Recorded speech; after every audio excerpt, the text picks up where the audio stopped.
है। तो सेलेक्ट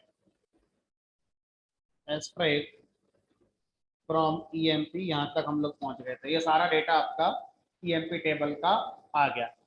ठीक है, अब आगे चलते हैं और थोड़ा सीखते हैं। इसमें हम लोग अल्ट्रेशन में जो थोड़ा बहुत रह गया है वो कॉलम का नाम बदलना, टेबल का नाम बदलना, नया कॉलम ऐड करना, कॉलम को डिलीट करना। ये कुछ ऑपरेशंस हैं जो छोटे छोटे एक एक लाइन के हैं, क्विकली इनको कर लेते हैं, है ना। तो जो मेरे नोट्स हैं मैं उसी से कराऊंगा, जिससे आप घर जाके जब उन्हें पढ़ेंगे तो आपको आसान लगेगा और सेम लगेगा। तो मैं अलग से कुछ नहीं बना रहा।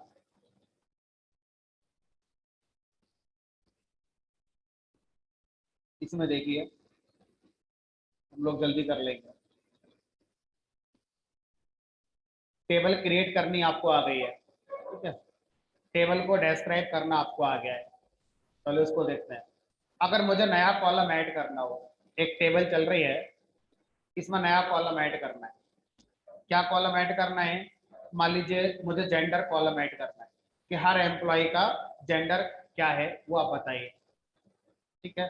या डिपार्टमेंट मुझे ऐड करना है कि हर एम्प्लॉय का डिपार्टमेंट बताइए क्या हो। या मुझे किसी भी एम्प्लॉय का मोबाइल नंबर, ईमेल आईडी, तो एन रीजन हो सकते हैं एक नया कॉलम ऐड करने के हमारे पास। ठीक है, तो कैसे करेंगे वो देखिए। तो ऐड करने की ये कमांड होगी, अल्टर टेबल, टेबल का नाम। तो जो टेबल मेरी चल रही है वो किस नाम की चल रही है? आपकी ईएमपी नाम। ईएमपी लिखेंगे, अल्टर टेबल ईएमपी। उसके बाद ऐड कॉलम का नाम, जिस कॉलम को आप ऐड करना चाहते हैं। लेटर सपोज मैंने कर दिया डिपार्टमेंट, डिपार्टमेंट कॉलम को मैं ऐड करना चाहता हूँ। अब बताइए डिपार्टमेंट कॉलम किस टाइप का रखना चाहेंगे? डिपार्टमेंट में क्या स्टोर करोगे? स्ट्रिंग आएगी। तो माई एसक्यूएल में स्ट्रिंग कॉलम को हम किससे रिप्रेजेंट करते हैं? varchar data type. तो क्या लिखेंगे यहाँ पर? varchar। और बताइए उसकी मैक्सिमम लेंथ कितनी रखेंगे डिपार्टमेंट की? लेट अस सपोज 20 करते हैं। क्या कोई कांस्टेंट लगाना चाहते हैं? नॉट नल, यूनिक, डिफॉल्ट, या कोई और कांस्टेंट लगाना चाहते हैं तो लगा सकते हैं। नहीं लगाना चाहते जस्ट सेमीकोलन पुट करिए। जैसे आप एंटर करेंगे वैसे ही क्या होगा, डिपार्टमेंट नाम का नया कॉलम तैयार हो जाएगा। लेकिन सर एक क्वेश्चन है, डिपार्टमेंट कॉलम की वैल्यू क्या होगी? जितनी रोज अब तक पड़ी हुई हैं इसमें एक नया कॉलम ऐड हो जाएगा डिपार्टमेंट, और वो लास्ट में ऐड होगा। तो हर रो में उसकी वैल्यू क्या आएगी? हर रो में उसकी वैल्यू क्या आएगी? नल। बाय डिफॉल्ट वैल्यू क्या आएगी हमारी?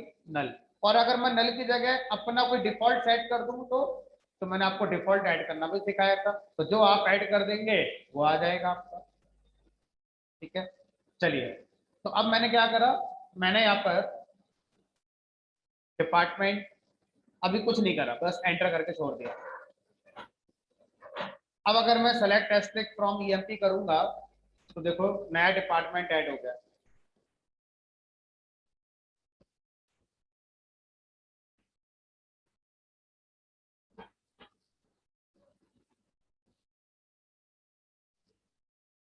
और अगर मान लो एक और नया कॉलम ऐड करना है और इसका नाम कर दिया मान लीजिए जेंडर। अब जेंडर कॉलम भी स्ट्रिंग टाइप का होगा, लेकिन मैं इस बार इसकी डिफॉल्ट वैल्यू रखना चाहता हूं क्योंकि मुझे दिख रहा है टेबल में जितने भी हैं सारे के सारे मेल जेंडर हैं। तो मैं क्या करूंगा, यहाँ पर लिख दूंगा डिफॉल्ट, डिफॉल्ट कांस्टेंट, और वैल्यू क्या कर दी मैंने यहाँ पर? मेल। तो अब जो नया कॉलम ऐड होगा जेंडर नाम से, उसकी डिफॉल्ट वैल्यू क्या हो जाएगी? हर रो के लिए जो आपने बताई है वो हो जाएगी।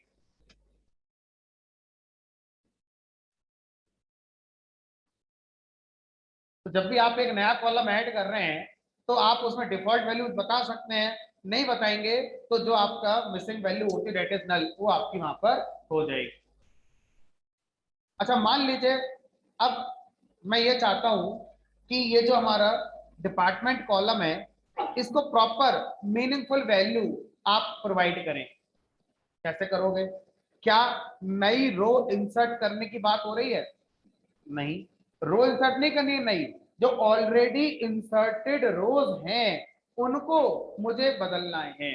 तो मैंने आपको बताया था कि MySQL में अगर आप कुछ अपडेट करना चाहते हैं तो दो क्वेरी होती हैं, एक अल्टर क्वेरी और एक अपडेट क्वेरी। अल्टर से क्या होता है, टेबल की डेफिनेशन अपडेट होती है, टेबल का स्ट्रक्चर अपडेट होता है। और अगर रोज में कुछ अपडेशन करना हो तो उसके लिए कौन सी क्वेरी होती है, अपडेट क्वेरी, जो आज हम पढ़ने जा रहे हैं, अभी तक हमने से नहीं पढ़ा। ठीक है, तो अपडेट कमांड का काम होता है कि आपकी टेबल के जो रिकॉर्ड्स हैं, रिकॉर्ड्स को रो कहते हैं, जो आपकी टेबल के रिकॉर्ड्स हैं उनको अपडेट करना। किस सेंस में? किसी कॉलम की वैल्यू को बदलना, एक रो के लिए, एक से ज्यादा रो के लिए, या सारी रोज के लिए, या एक से ज्यादा कॉलम की वैल्यू को अपडेट करना, एक रो के लिए या एक से ज्यादा रो के लिए या सारी रोज के लिए।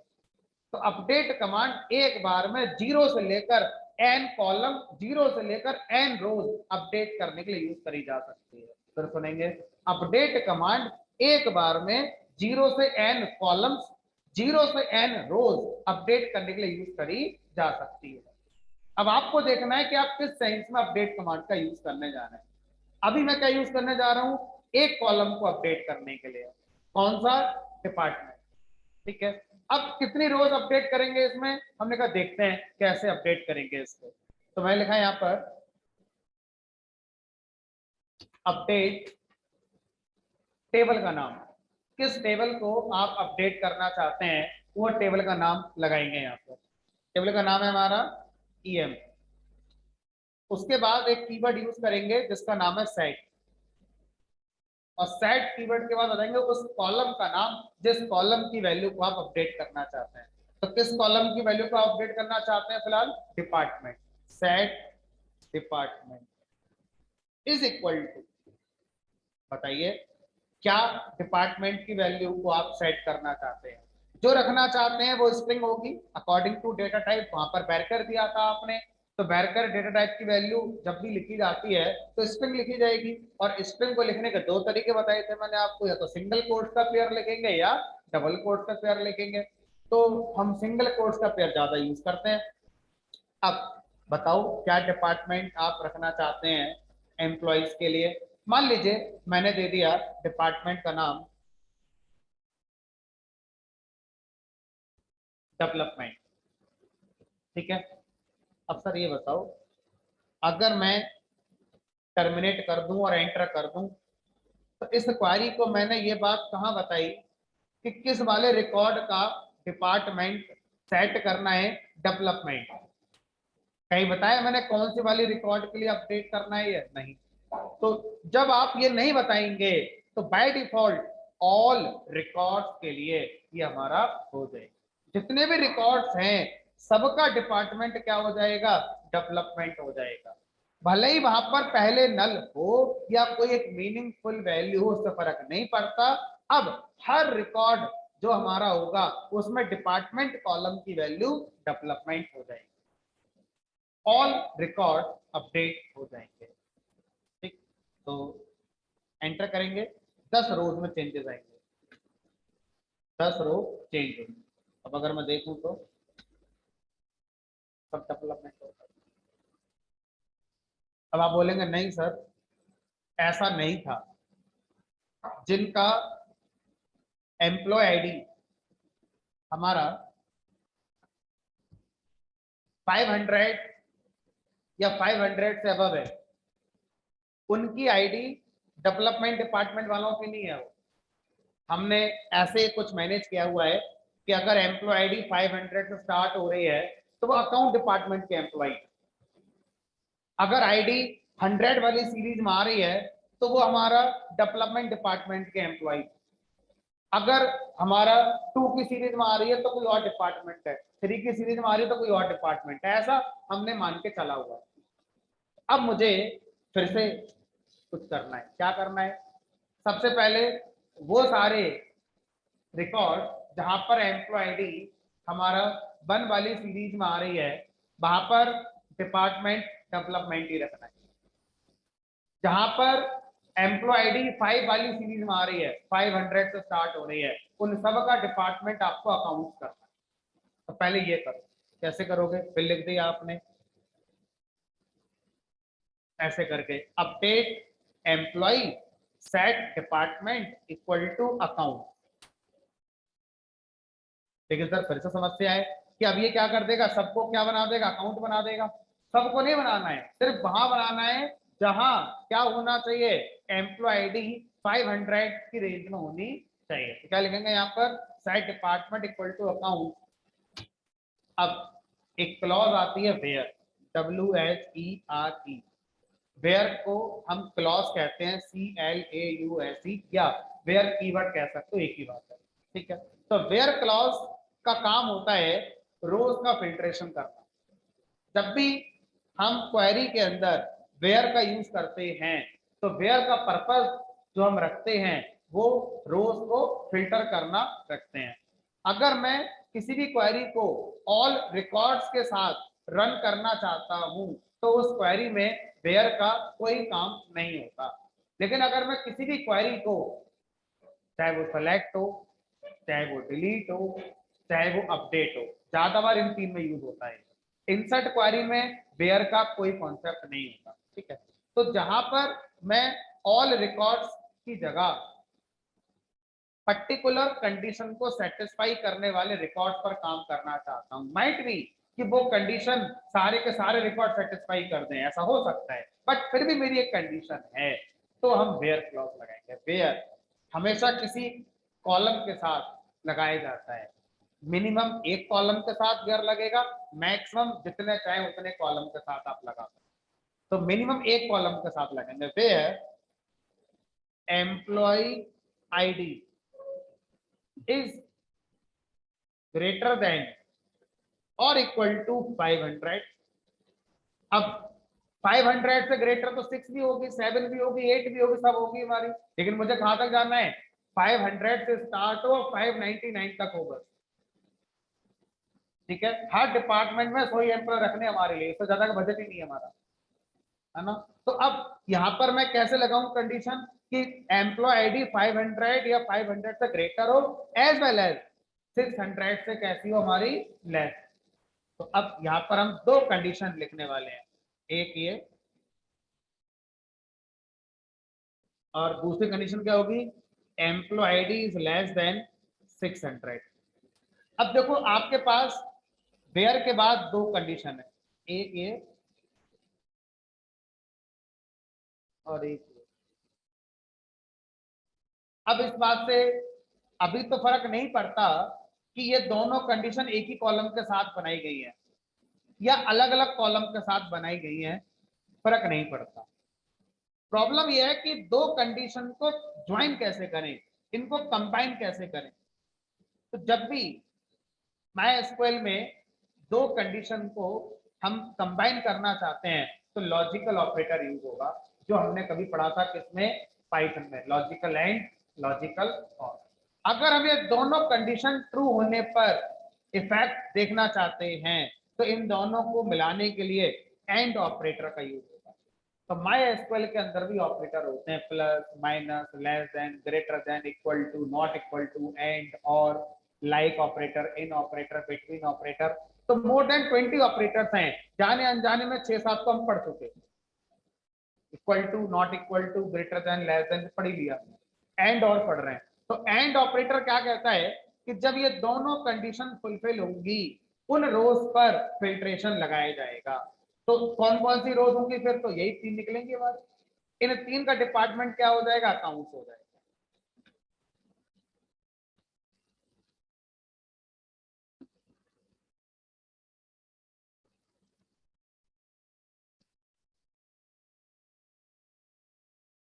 ठीक है, उसके बाद अब मैंने कहा भाई जिनका एम्प्लॉय आईडी 300 वाली सीरीज है उनका डिपार्टमेंट अकाउंट नहीं है, उनका डिपार्टमेंट टेस्टिंग है, वो टेस्टिंग डिपार्टमेंट के एम्प्लॉयज हमारे। ठीक है, कैसे लिखोगे क्वेरी बताओ, जहां पर एम्प्लॉयज का आईडी 300 वाली सीरीज में है ना, वहां पर उनका डिपार्टमेंट टेस्टिंग हो जाएगी। क्या लिखें query? Update employee set department equal to क्या कर दें? Testing where employee ID is greater than equal to 500 and employee ID is less than 600। यही हो गया हमारा यहाँ पर।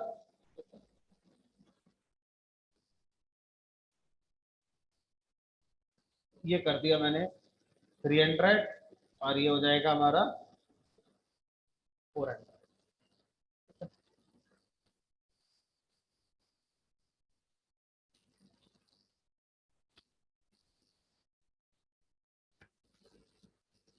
ये भाई हमारा तैयार हो गया।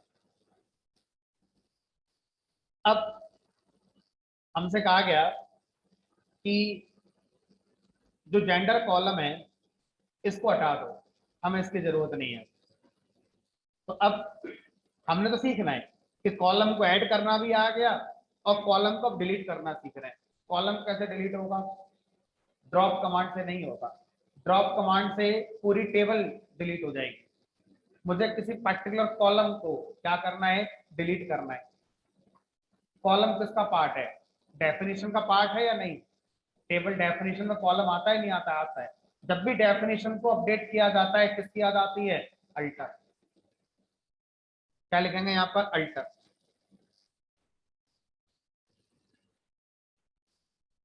अल्टर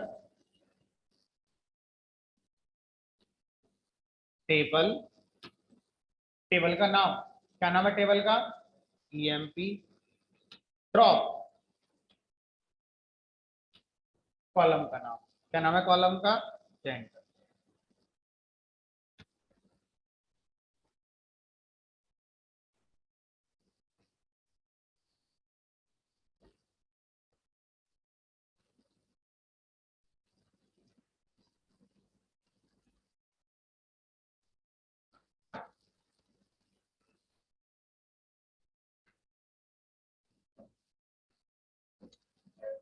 मान लीजिए मुझे टेबल का नाम रीनेम करना है तो कर सकते हैं क्या? टेबल का नाम रीनेम कर सकते हैं। अच्छा किससे करेंगे? ये भी अल्टर से, क्योंकि आप जो भी कर रहे हैं वो डेफिनेशन में चेंज होगा, जाके रोज में तो चेंज होगा नहीं, है ना? तो क्या करेंगे? अल्टर टेबल ईएमपी रीनेम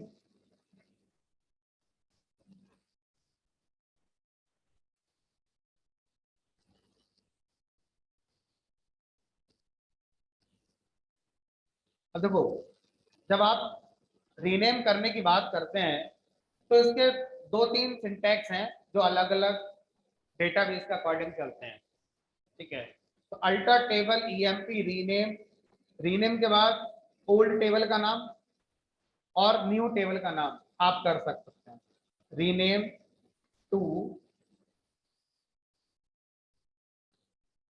नई नाम जो देना चाहते हैं, मान लो ईएमपीएस। ट्राई करके देखते हैं। तो इससे ये वाली टेबल रीनेम हो जाएगी किसमें? इस नाम से। अब अगर मैं यहाँ पर लिखूंगा सेलेक्ट एस्ट्रिक फ्रॉम ईएमपी तो एरर आ जाएगी, क्योंकि ईएमपी नाम की टेबल है ही नहीं है। Table does not exist. अब किस नाम से हो गई वो? ईएमपीएस नाम से हो गई।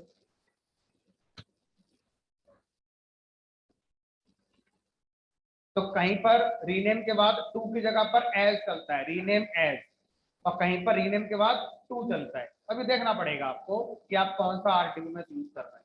माइट भी ऑरेकल में एज चलता हो, है ना? अब मेरा हाथ और मेरा ब्रेन सेट हो चुका है ईएमपी के नाम पर, तो जब भी मेरा हाथ चलेगा तो मैं ईएमपी लिखूंगा बार बार। लेकिन टेबल का नाम क्या हो गया हमारा? ईएमपी है, तो मेरी गलती आती रहेगी। मैं इसे वापस से रीनेम कर देता हूँ ईएमपी।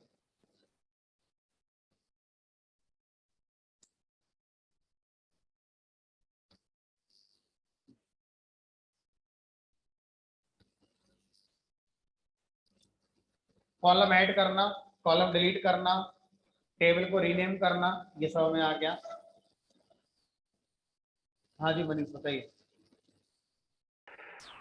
सर इसमें एज और टू दोनों चल रहा है। ठीक है, तो इन्होंने बताया कि एज भी चल रहा है, तो आप बिल्कुल एज का भी यूज कर सकते हैं।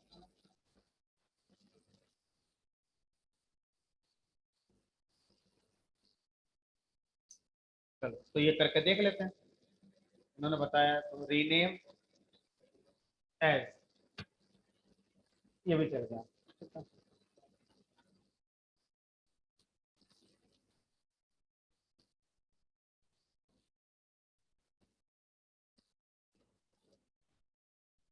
रीनेम टू और रीनेम एज दोनों चल।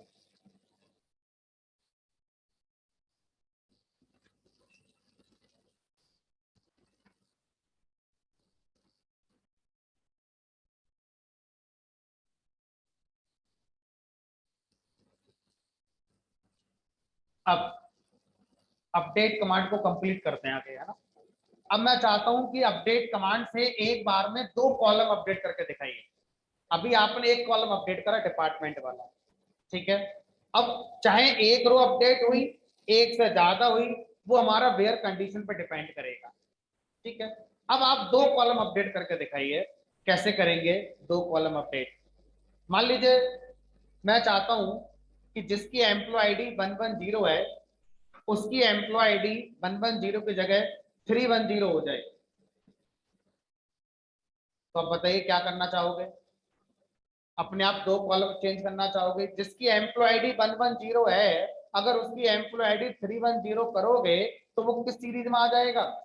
टेस्टिंग वाले डिपार्टमेंट में आ जाएगा। तो उसका डिपार्टमेंट भी आपको बदलना चाहिए। तो या तो 2 अलग अलग अपडेट चलाओगे, हमने कहा 2 क्यों चलाएं, एक ही बार में कर देते हैं। तो एक बार में भी आप कर सकते हैं। लेकिन एक जो मेन क्वेश्चन है वो ये कि आप प्राइमरी की कॉलम को बदलने की बात कर रहे हैं, क्या ऐसा कर सकते हैं? हमने कहा ये डिपेंड करेगा आपके RDBMS पैकेज के ऊपर। तो माई एसक्यूएल में अगर किसी कॉलम को अपडेट करना हो तो वो हो सकता है, नो मैटर कि उस पर प्राइमरी की लगी है या नहीं लगी है। प्राइमरी की के जो रूल है वो फॉलो करने हैं। अगर वो फॉलो हो रहे हैं तो अपडेशन भी हो सकता है। तो कोई भी कॉलम जिस पर कोई कांस्टेंट लगा हुआ है वो अपडेट होता है, लेकिन जो कांस्टेंट लगा हुआ है वो वॉयलेट नहीं होना चाहिए। अगर नहीं हो रहा है तो काम होगा, कोई इशू नहीं आएगा। तो अब मैं आपको यहाँ पर एक ही क्वेरी से 2-3 काम करके दिखा रहा हूँ। पहला कि सर प्राइमरी की कॉलम चेंज हो सकता है कि नहीं, हो जाता है। दूसरा, एक साथ एक से ज्यादा कॉलम अगर चेंज करने हो तो कैसे करेंगे। तो इसी क्वेरी में वो दोनों चीजें आपकी आ जाएंगी। तो लिखेंगे अपडेट टेबल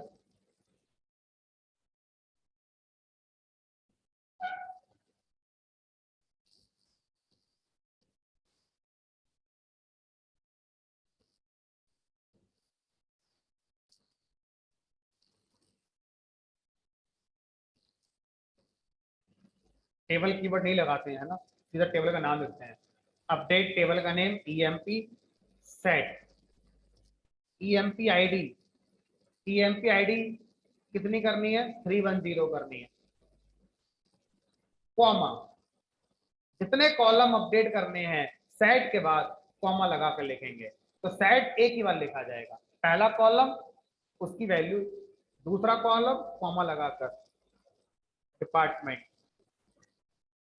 क्या रखनी? डिपार्टमेंट की वैल्यू किसमें चला जाएगा? वो टेस्टिंग में चला जाएगा।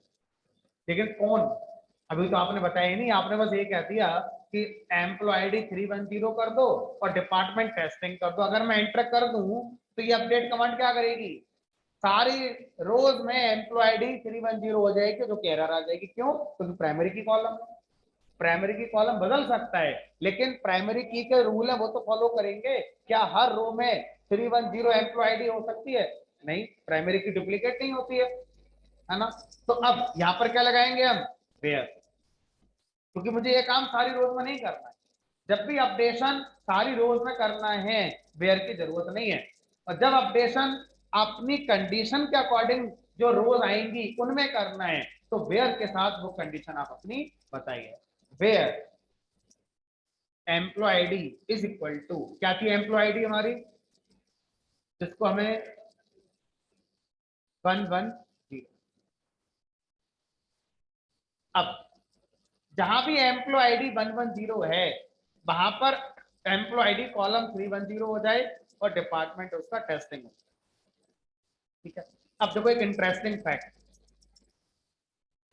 पाइथन के अंदर इस सिंबल का काम होता था असाइन करना। इसका काम होता था कंपेयर करना, x इक्वल टू 10। अगर मैं कंपेयर करना चाहता हूं क्या x में 10 है, तो इफ x में 10 है तो ये हो जाए, नहीं तो कुछ और हो जाए, तो ऐसे लिखता हूं। तो ये कंपैरिजन करने के लिए यूज होता था और ये असाइन करने के लिए यूज होता था। ये मैं पाइथन का बता रहा हूं, और ये कंपेयर करने के लिए यूज होता था। बट माई एसक्यूएल में देखो, यहां पर हम कंपैरिजन कर रहे हैं, वेयर, जहां एम्प्लॉय आईडी किसके बराबर हो, इसके। अगर हो तो एम्प्लॉय आईडी सेट कर दो, यानी असाइन कर दो। क्या असाइन कर दो, 310 असाइन कर दो। लेकिन दोनों जगह सिंबल एक ही है, सिंगल इक्वल टू। तो मैं एसक्यूएल में सिंगल इक्वल टू ही कंपैरिजन के लिए यूज होता है, और सिंगल इक्वल टू ही हमारा यूज होता है किसके लिए, असाइन करने के। लेकिन आपको कॉन्टेक्स्ट देखना पड़ेगा कि किस जगह पर वो क्या यूज हो रहा है। तो वेयर के बाद जब यूज होगा तो कंपैरिजन के साथ यूज होगा, और जब सेट के साथ यूज होगा तो असाइन करने के लिए यूज होगा। इसके अलावा कॉन्टेक्स्ट आपको फिर भी देखना होगा। ठीक, एंटर करते हैं।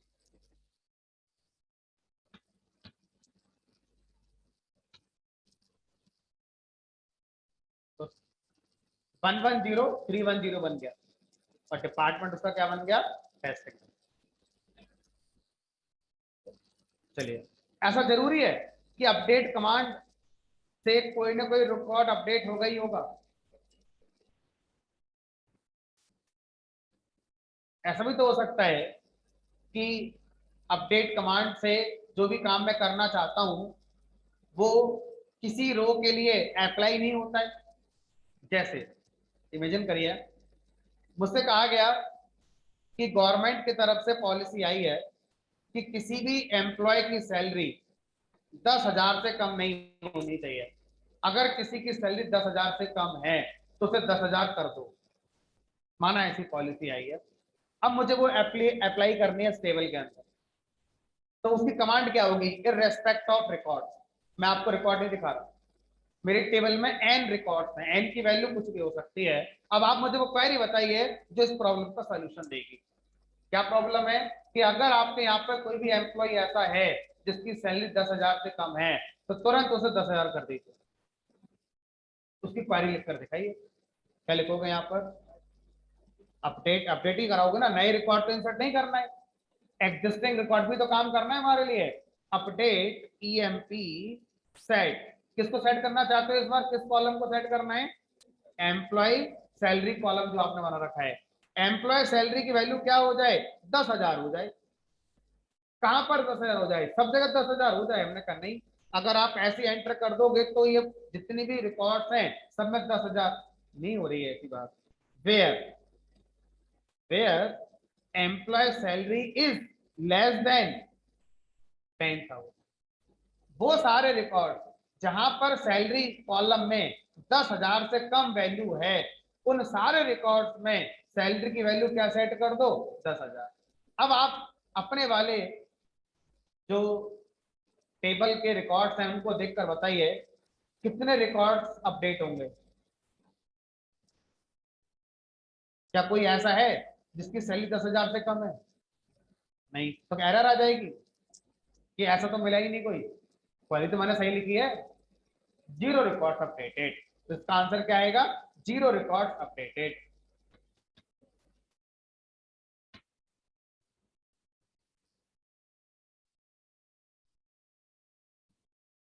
ठीक है, कोई चेंज हमारा नहीं हुआ, लेकिन क्वारी सक्सेसफुली एग्जीक्यूट हुई है।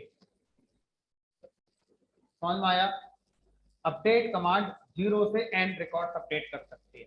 अपडेट कमांड से एक बार में एक से ज्यादा कॉलम की वैल्यू सेट करी जा सकती है। अपडेट कमांड में जो कंडीशन आप बनाते हैं वो कंडीशन हम वेयर के बाद लिखते हैं। वेयर के बाद हम एक से ज्यादा कंडीशन भी लिख सकते हैं।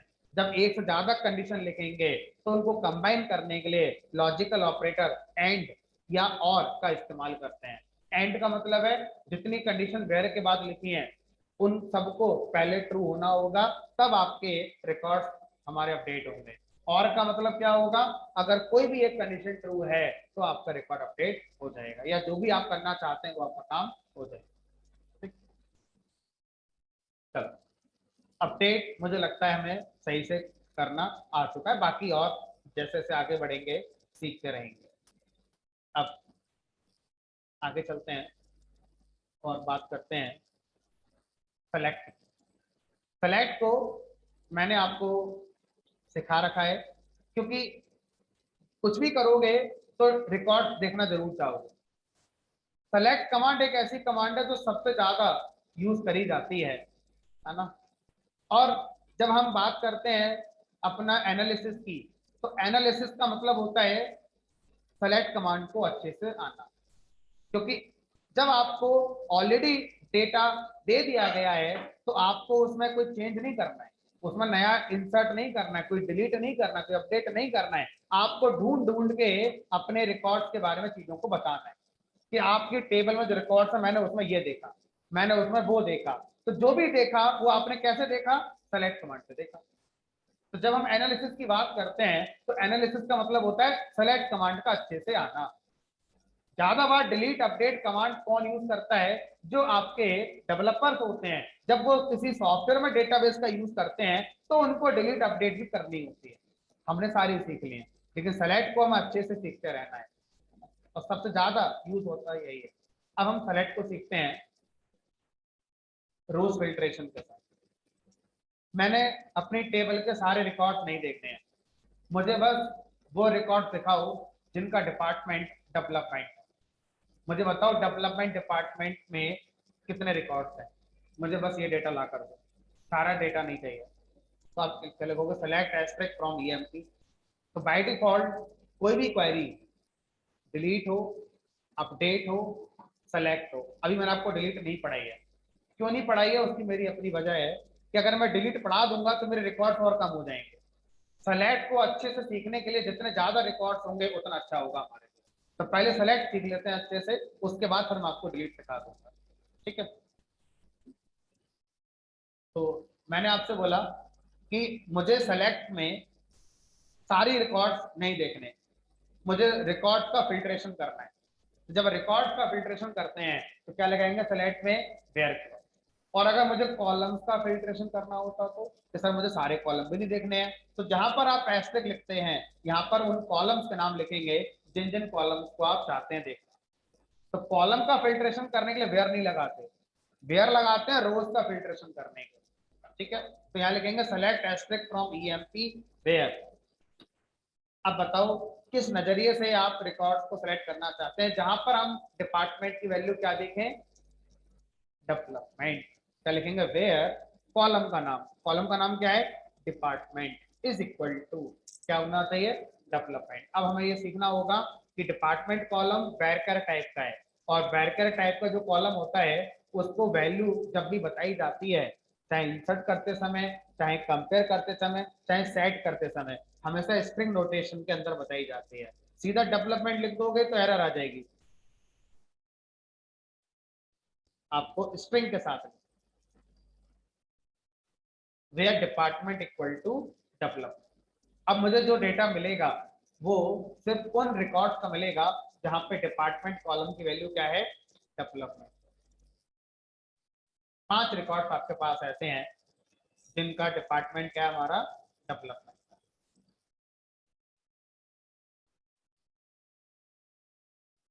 इस बात को हमेशा ध्यान रखना है कि जब हम सेलेक्ट कमांड चलाते हैं तो रोज का ऑर्डर प्राइमरी की कॉलम के असेंडिंग ऑर्डर में आता है। अब आप ये क्वेश्चन पूछेंगे कि सर जो 5 रिकॉर्ड आए ऐसा क्यों नहीं हुआ कि ये सबसे पहले आता, ये उसके बाद आता, ये उसके नीचे आता, क्यों? क्योंकि प्राइमरी की कॉलम जो बना हुआ है उसके असेंडिंग ऑर्डर में बाय डिफॉल्ट सेलेक्ट से रोज सेलेक्ट होकर आती हैं। फिर सुनेंगे, सेलेक्ट से जब भी रोज सेलेक्ट होकर आएंगी इस बात से फर्क नहीं पड़ता कि वेयर लगा रहे हैं आप या नहीं लगा रहे हैं, ऑटोमेटिकली रूल है कि प्राइमरी की कॉलम के असेंडिंग ऑर्डर में ही आए। ठीक है, और अगर टेबल में कोई प्राइमरी की कॉलम ही ना हो तो मैंने बताया था जिस ऑर्डर में जो रो इंसर्ट हुई थी फिर उसी ऑर्डर में आपको दिखाई जाएगी।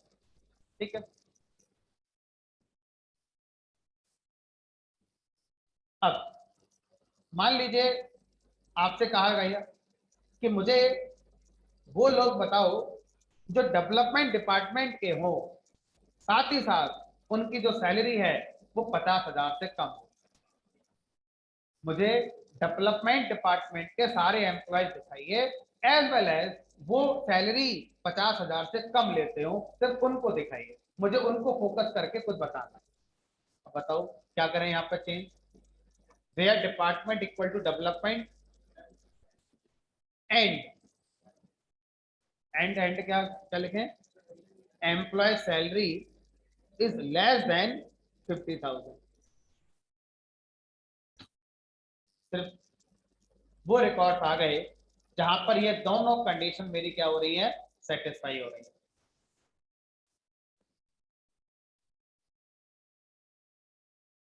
अब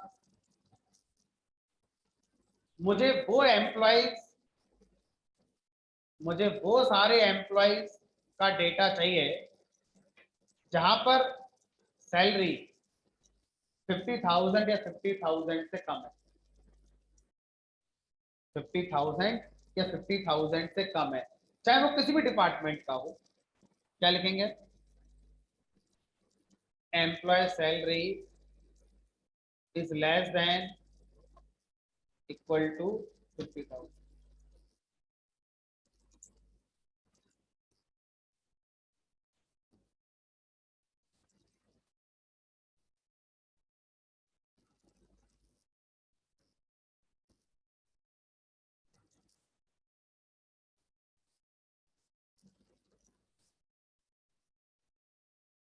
अब जो मैं आपसे क्वेश्चन करने जा रहा हूं, ध्यान से सुनिए और बताइए उसकी क्वेरी क्या होगी। मुझे वो सारे रिकॉर्ड्स लाकर दीजिए जहां पर सैलरी की वैल्यू 50,000 या 50,000 से कम हो, या वो एम्प्लॉय डेवलपमेंट का हो, नो मैटर उसकी सैलरी क्या है, नो मैटर उसकी सैलरी क्या है।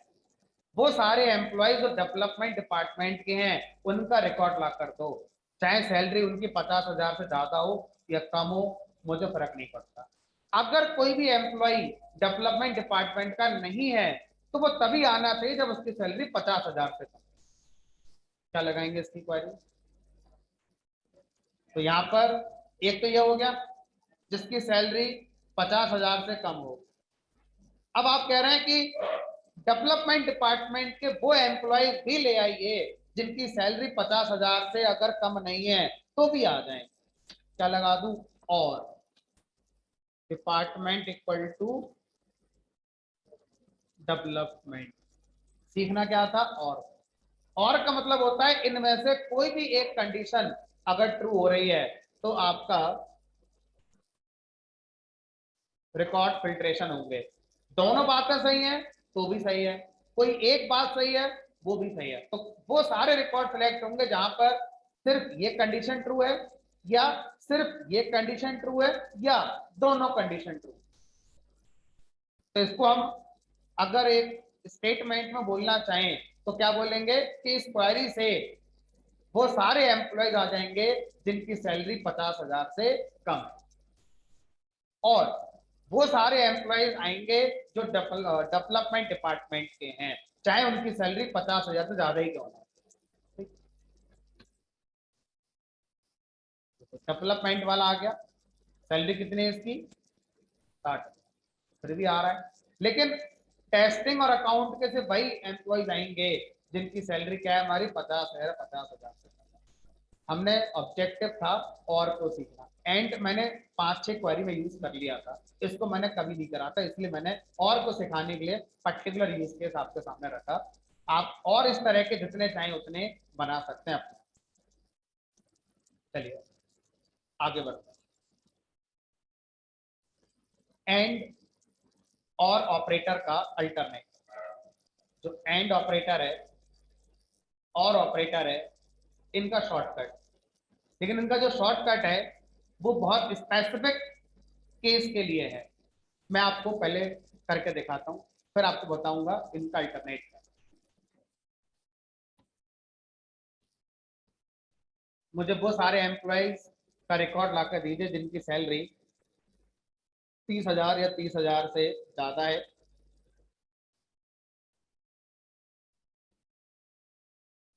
एंड एम्प्लॉय की सैलरी 50,000 या 50,000 से कम। इस क्वेरी का मतलब है वो सारे रिकॉर्ड लेकर आइए जिनकी सैलरी 30,000 से 50,000 की रेंज में, इंक्लूसिव ऑफ 30 एंड 50, क्योंकि दोनों तरफ मैंने इक्वल टू लगाया हुआ है। नो मैटर डिपार्टमेंट क्या है, उससे फर्क नहीं पड़ता। ये आ गए रिकॉर्ड मेरे जिनकी सैलरी 30,000 से 50,000 की रेंज में। अब जब कभी आपको वेयर के साथ एंड लगाना पड़े और वो एंड जिन दो कंडीशन के साथ लगा हुआ है वो दोनों कंडीशन एक ही कॉलम के साथ हो और लेस देन इक्वल टू और ग्रेटर देन इक्वल टू के साथ लगी हो, तो यूज केस में आप एक ऑपरेटर यूज कर सकते हैं, where employee salary between. Between नाम का एक ऑपरेटर होता है। बिटवीन ऑपरेटर आपसे दो वैल्यू पूछेगा, मैंने कह दिया 30,000 एंड 50। ठीक है, अब इस क्वेरी का मतलब भी यही है कि where employee salary greater than equal to 30,000 and less than equal to 50,000, तो दोनों का आंसर कैसा आएगा, सेम। नया क्या है, बिटवीन ऑपरेटर। बिटवीन ऑपरेटर किस पर्पस के लिए यूज होता है, जब आप एक ही कॉलम पर दो कंडीशन एंड के साथ लगाते हैं और एक condition greater than equal to होनी चाहिए, एक condition less than equal to होनी चाहिए। तो आपको ये बार बार जो लिखना पड़ रहा था, ध्यान से देखो इसमें और इसमें कितना फायदा हो गया।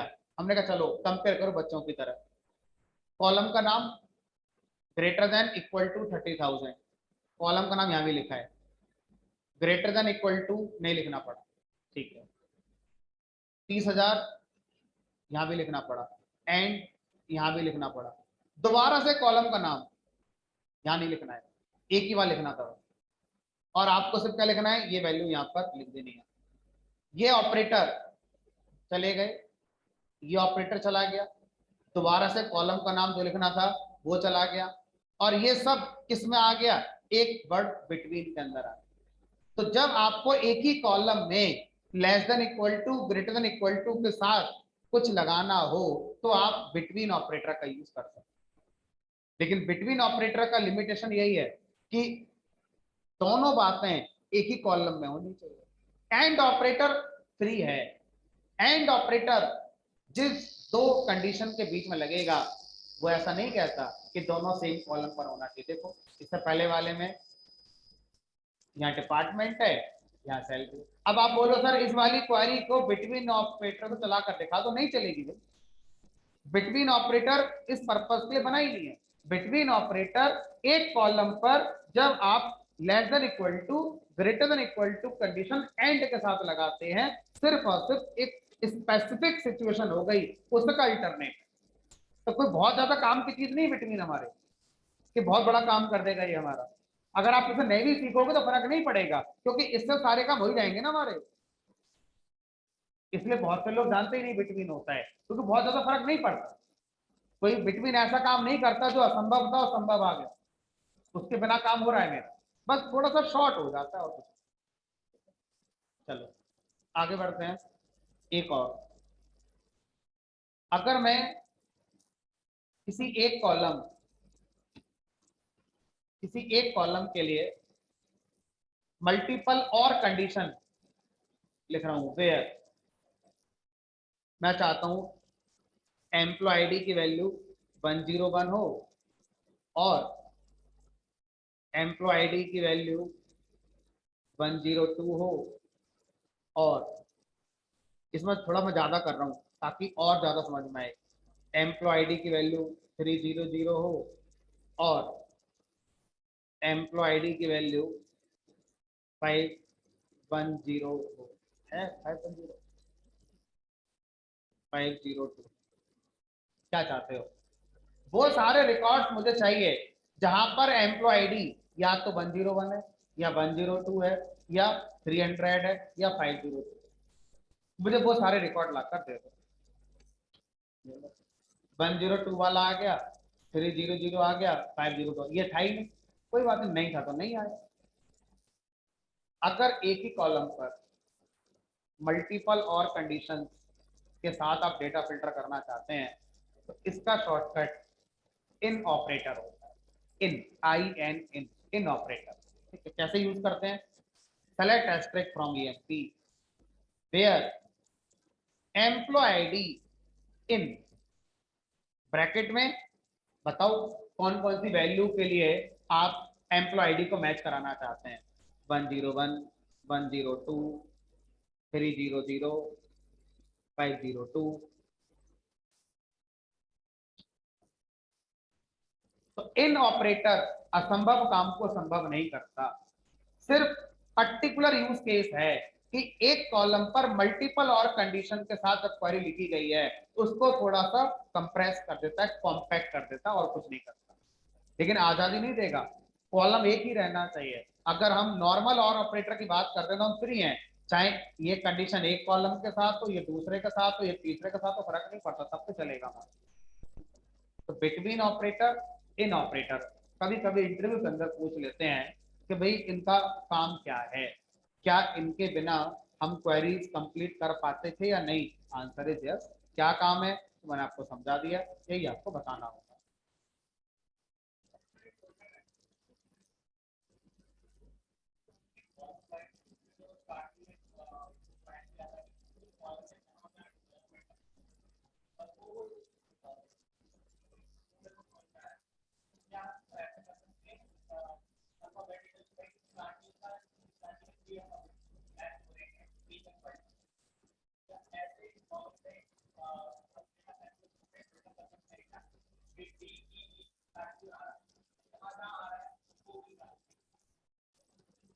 ठीक है, हाँ जी मनीष बताएं। सर इसमें हम ऑर्डर वाइज क्वेरी भी साथ में चला सकते हैं क्या? हाँ ठीक। अब मान लीजिए यही जो आपने लिखा है, चाहे इन है चाहे बिटवीन है, दोनों में ही जो जो रिकॉर्ड्स आएंगे वो प्राइमरी की का असेंडिंग ऑर्डर में आएंगे। अब मैं चाहता हूं प्राइमरी की का असेंडिंग ऑर्डर में ना आकर ये हमारा सैलरी के असेंडिंग या सैलरी के डिसेंडिंग ऑर्डर में आने चाहिए। तो इसी में ऑर्डर वाई लगा सकते हैं लास्ट में, देखो order by employee salary ASC। तो सैलरी का असेंडिंग ऑर्डर हमारे आ जाएंगे। अब सर सैलरी दो जगह सेम है, 30-30 हजार है, तो फिर जहां पर सैलरी सेम होगी फिर वहां पर क्या डिसाइड होगा, प्राइमरी की के असेंडिंग ऑर्डर के हिसाब से फिर आ जाएंगे। यानी कि सबसे पहले 300 वाली रिकॉर्ड आएगी, फिर 502 वाली आएगी सैलरी के अकॉर्डिंग, फिर 102 वाली आनी चाहिए।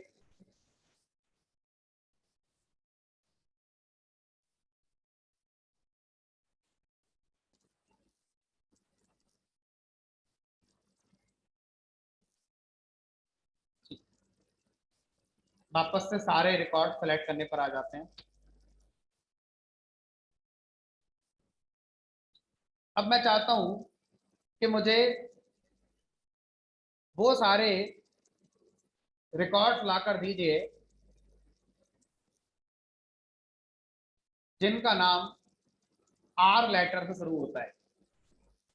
अब R के बाद यहां पर राहुल लिखा है या रोहित लिखा है, हमें इससे फर्क नहीं है।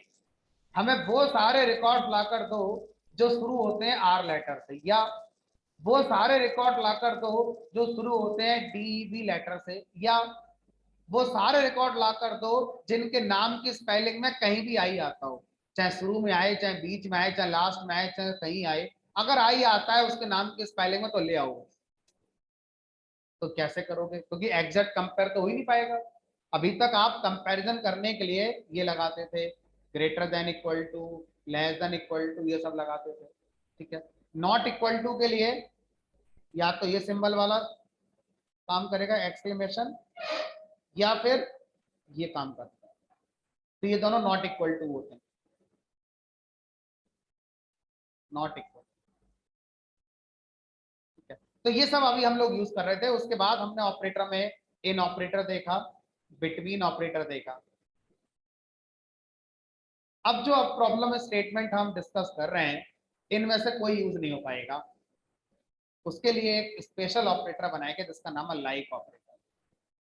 लाइक ऑपरेटर हमारा किसी कॉलम के अंदर जो पर्टिकुलर करेक्टर्स होंगे वैल्यूज के अंदर, उनके अकॉर्डिंग कुछ कंपेयर करने के लिए यूज किया जाता है। जैसे स्टार्ट होना चाहिए इस लेटर से, या एंड होना चाहिए उससे, या बीच में ये आना चाहिए, या वो सब लेकर आओ जिनके नाम 4-4 लाइन के हैं। तो इस तरह के यूज केस पर काम करने के लिए जो ऑपरेटर आता है उसका नाम है लाइक ऑपरेटर। अब लाइक ऑपरेटर कैसे काम करता है वो सीखते हैं। तो ज्यादा बार लाइक ऑपरेटर को हम बैरकर कॉलम के साथ यूज करते हैं, ऐसा रूल नहीं है, बट ज्यादा बार हम लाइक ऑपरेटर को हम बैरकर टाइप के कॉलम के साथ यूज करते हैं। ठीक है, कैसे ना लिखेंगे, select asterisks from EMP where employ name like. Like का हिंदी मीनिंग होता है तरह, जहां पर एम्प्लॉय नेम किसकी तरह हो, इसकी तरह हो या इसके जैसा हो। लाइक के दो सेंस आते हैं, जैसा या तरह, है ना। तो employee name like, like operator के बाद हम कुछ स्पेशल सिंबल्स हैं जिनका यूज करते हैं। वो स्पेशल सिंबल क्या क्या होते हैं उनको समझते हैं। स्पेशल सिंबल एक होता है हमारा परसेंटेज। परसेंटेज सिंबल का मतलब होता है एनी करेक्टर और एनी लेंथ, एनी करेक्टर और एनी लेंथ। अगर मैं इसके साथ यहां पर आर लिख दूं तो इसका मतलब हो गया कि वो सारे रिकॉर्ड सेलेक्ट करके लेकर आइए जहां पर एम्प्लॉय नेम आर लेटर से शुरू होता हो, आर उसका पहला लेटर हो, उसके बाद कोई भी करेक्टर आए, कितने भी करेक्टर आए। तो परसेंटेज का मतलब होता है एनी करेक्टर, और दूसरा मतलब होता है एनी लेंथ। आर के बाद कितने भी हो, कितनी भी लेंथ हो, और कोई सा भी करेक्टर आए, चाहे वो स्पेस हो, चाहे लेटर हो, चाहे डिजिट हो। करेक्टर का मतलब सिर्फ लेटर नहीं होता, करेक्टर का मतलब लेटर भी होता है, करेक्टर का मतलब स्पेस भी होता है, करेक्टर का मतलब डिजिट भी होता है। तो यहाँ पर परसेंट मतलब एनी करेक्टर से है। देखते हैं, तो वो सारे रिकॉर्ड्स आ गए जहां पर एम्प्लॉय का नेम आर से स्टार्ट होता है।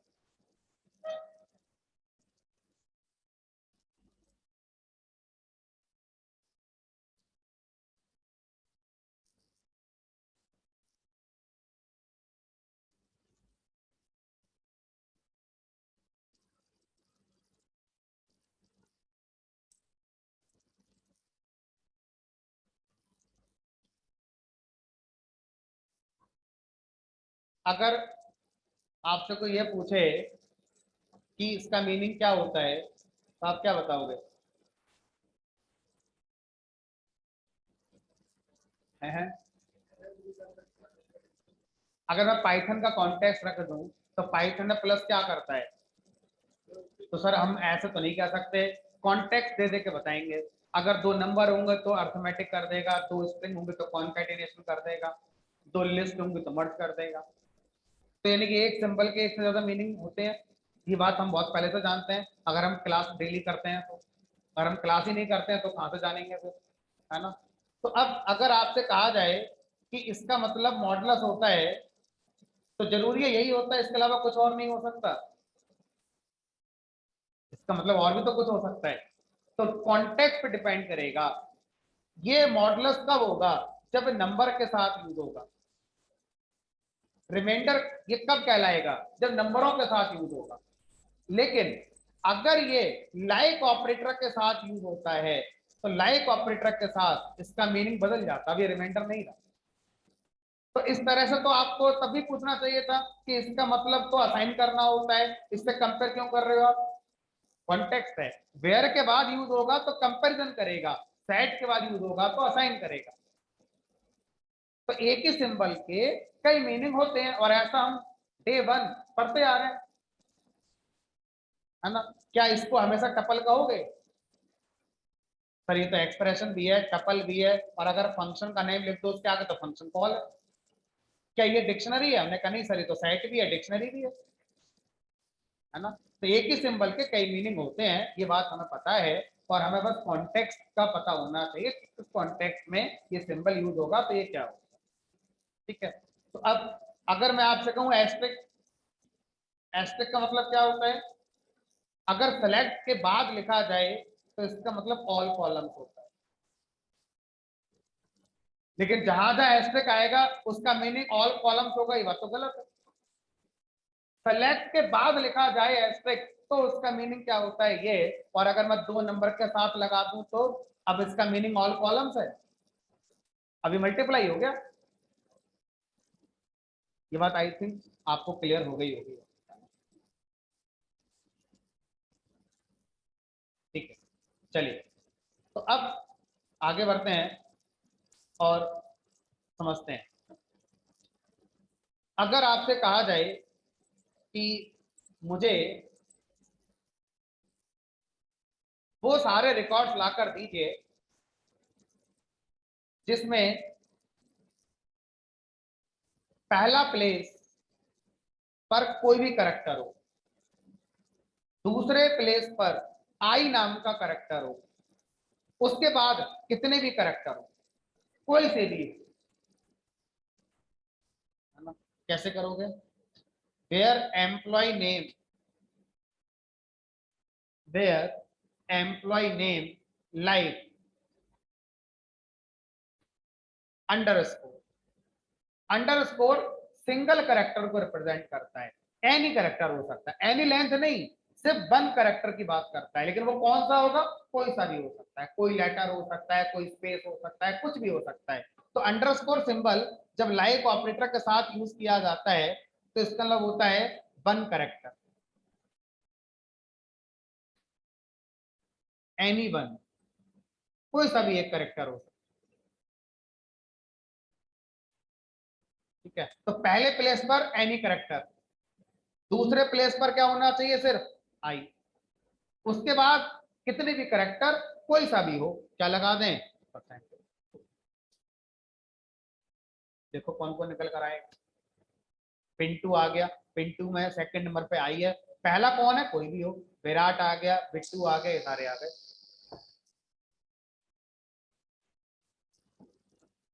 अब आप मुझे बताइए, मुझे वो सारे रिकॉर्ड फैच करके दिखाइए जिनके नाम की स्पेलिंग में कहीं भी आई आता हो, चाहे वो सेकंड प्लेस पर आए, चाहे थर्ड पर आए, चाहे पहले पर आए, चाहे लास्ट में आए, मुझे फर्क नहीं है। अगर किसी एम्प्लॉय के नेम की स्पेलिंग में आई आता है तो मुझे लाकर दिखा दो वो रिकॉर्ड। बताओ क्या क्वेरी बनेगी लाइक के बाद, क्या लिखना है? सोचो, टाइम लो, जल्दीबाजी नहीं है।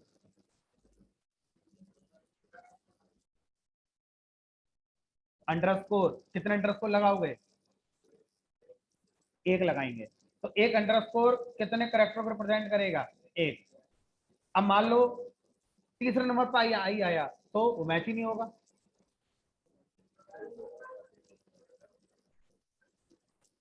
तो अंडरस्कोर लगाएंगे, मान लो चौथे नंबर पर आई आया तो हमें नहीं पता ना कि आई कहां पर आएगा, तो क्या लगाएंगे यहाँ पर? परसेंटेज आई, उसके बाद आई से पहले कितने भी करेक्टर आए फर्क नहीं पड़ता, आई के बाद कितने भी करेक्टर आए फर्क नहीं पड़ता, ना आए तो भी सही है, आई जरूर आना चाहिए लेकिन। तो परसेंटेज का मतलब क्या है? 0 to एंड, अगर ना भी हो तब भी चलेगा।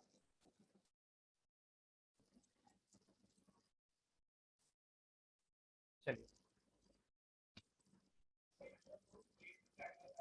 अंडरस्कोर एक करेक्टर को रिप्रेजेंट करता है। हाँ, जिस पोजीशन पर मैं लाइक के साथ लगाऊंगा वो उसी पोजीशन के लिए एक करेक्टर डिफाइन करेगा। ठीक है, अब देखो चिंटू में तीसरे पर आई है, पिंटू, विराट, बिट्टू, रोहित में यहाँ पर आई है, ये तो बहुत काम का ऑपरेटर है हमारे, है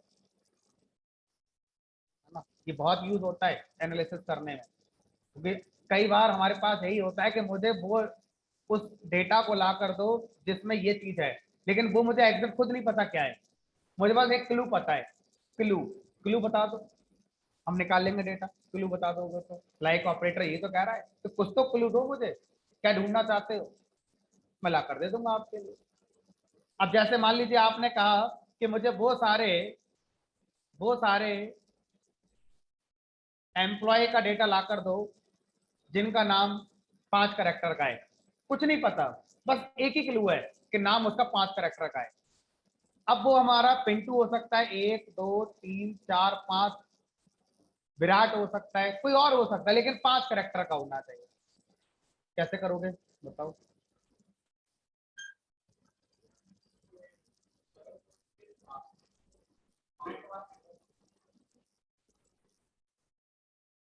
एक दो तीन चार पांच। और अगर मुझे वो सारे एम्प्लॉय का रिकॉर्ड लाना है जहां पर उनका नाम 6 कैरेक्टर का है, एक और लगा दो।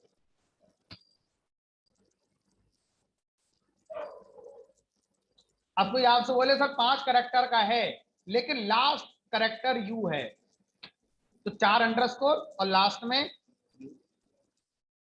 बिट्टू, पिंटू, चिंटू, हो सकता है याद है, चिंटू नहीं आएगा क्योंकि चिंटू में ज्यादा लेंथ हो गई। परसेंटेज यू कर सकते हैं। परसेंटेज यू का मतलब क्या होगा, हर वो जिसका लास्ट यू से होता हो। ठीक है,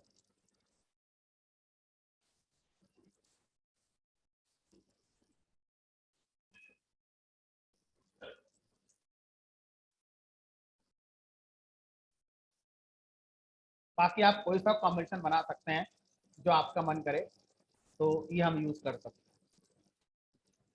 लाइक ऑपरेटर हमारा पूरा हो जाता है, कैसे हमारा लाइक ऑपरेटर काम करता है। आगे देखो, फिर से वापस आ गए।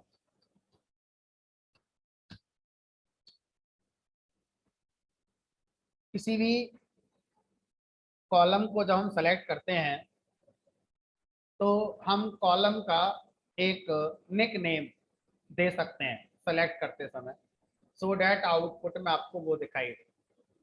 ठीक है, जैसे मैं एम्प्लॉय नेम को जब सेलेक्ट करूंगा तो मैं चाहता हूं कि वो ई नेम होकर आउटपुट में दिखाई दे। क्या लिखेंगे यहाँ पर, सेलेक्ट एम्प्लॉय नेम। अब एम्प्लॉय नेम को अगर मैं सेलेक्ट करूंगा एम्प्लॉय नेम फ्रॉम ईएमपी, तो ये बनकर आ गया ईएमपी नेम। अगर मैं इसका निकनेम देना चाहता हूं तो एज कीवर्ड लगाकर दे सकता हूं, एज ई नेम। तो इस सेलेक्ट क्वेरी का जो रिजल्ट आएगा उसमें इस कॉलम का नाम ये आपको दिखाई देगा, लेकिन परमानेंट टेबल में चेंज नहीं हो गया, ये बस आपके इस वाले आउटपुट में ही चेंज दिखेगा। जब आप किसी कॉलम का नाम अपने वाले आउटपुट के लिए कुछ भी बनाते हैं तो इसको हम क्या बोलते हैं, इस नाम को जो आपने दिया एलाइज। ठीक है, ये कौन है, एलाइज। एलाइज का मतलब होता है एज्यूम्ड नेम। अज्यूम्ड नेम, कोई भी नेम जो आप अज्यूम करना चाहते हैं कर सकते हैं। जैसे वीरेंद्र सहवाग को बीरू कहते हैं, पूरा नाम कौन ले, युवराज सिंह को यूवी कहते हैं।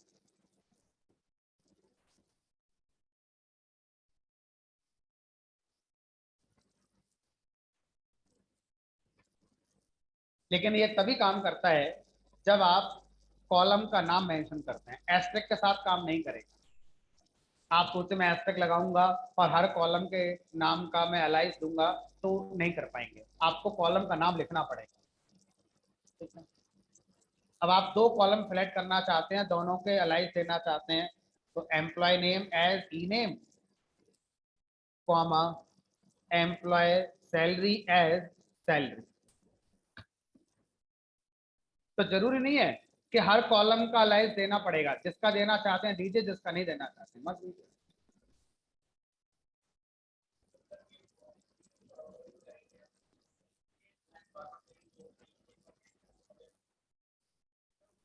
नहीं नहीं, सिर्फ उस क्वारी के लिए है, अब अगली क्वारी चलाएंगे सब खत्म।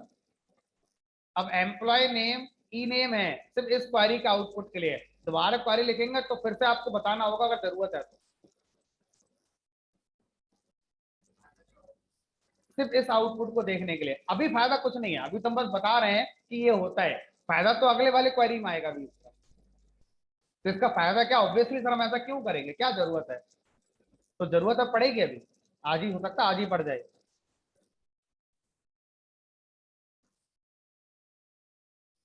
चलो अभी हमने जो सीखा वो क्यों सीखा, शायद इसका आंसर अभी में नहीं है हमारे पास, लेकिन क्या सीखा वो समझ में आ गया। अब माई एसक्यूएल के अंदर हमारे पास एग्रीगेट फंक्शंस होते हैं। एग्रीगेट फंक्शन जब भी आप एनालिसिस करेंगे तो एनालिसिस में सेलेक्ट क्वेरी के साथ लाइक ऑपरेटर बहुत यूज होता है, बाकी सब लेस देन ग्रेटर देन तो होते ही होते हैं, और ये साथ में यूज होता है एग्रीगेट फंक्शन।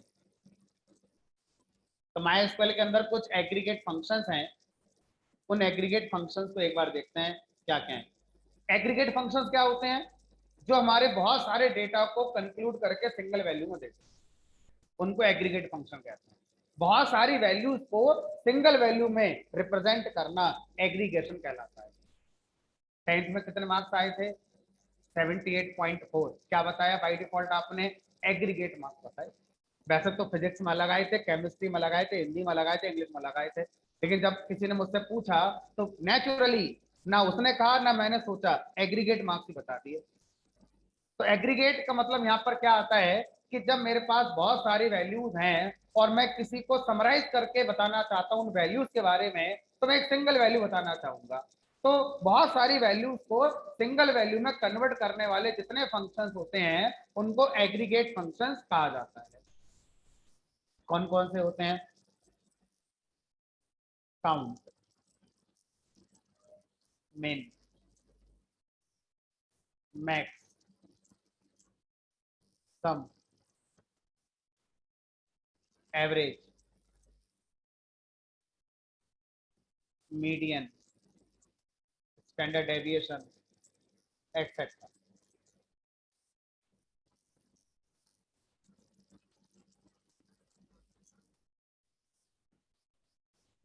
स्टैटिस्टिकल फंक्शन भी इनको कहा जाता है, aggregate functions are also known as statistical function, क्योंकि ये जितनी भी बातें हमें बताने की कोशिश कर रहे हैं ये सब स्टैटिस्टिक्स में पढ़ाई जाती है।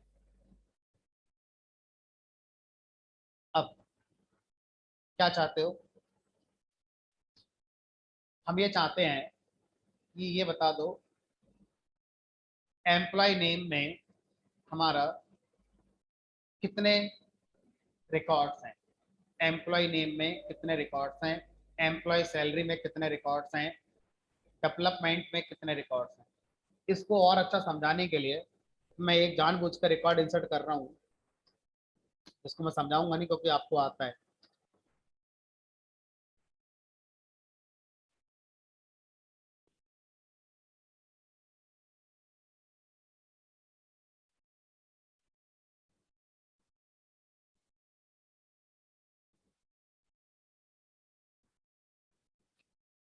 बताओगे ये मेरा चलेगा कि नहीं चलेगा।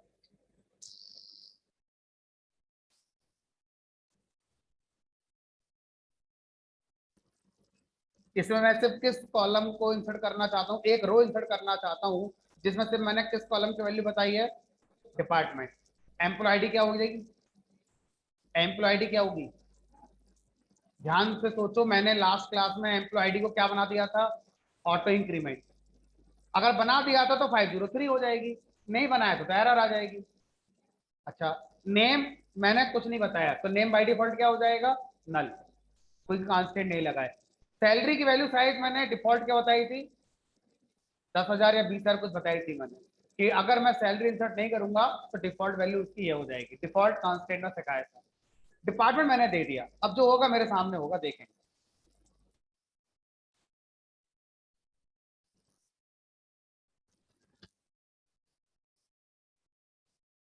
तो इसका मतलब आपने सैलरी की डिफॉल्ट वैल्यू नहीं बताई, कोई बात नहीं, नेम की भी नहीं बताई थी, इसमें ऑटो इंक्रीमेंट लगा हुआ था इसलिए ये हमारा 503 अपने आप हो गया, इसमें आपने बता दिया अकाउंट। अब अगर मैं आपसे कहूं कि इसमें एक रिकॉर्ड और करते हैं और अच्छा समझ में आए, इस बार मैंने डिपार्टमेंट बता दिया और सैलरी बता दी।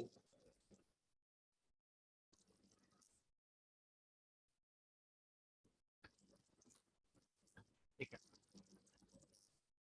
अब टोटल इस टेबल में कितने रिकॉर्ड्स हैं? 12।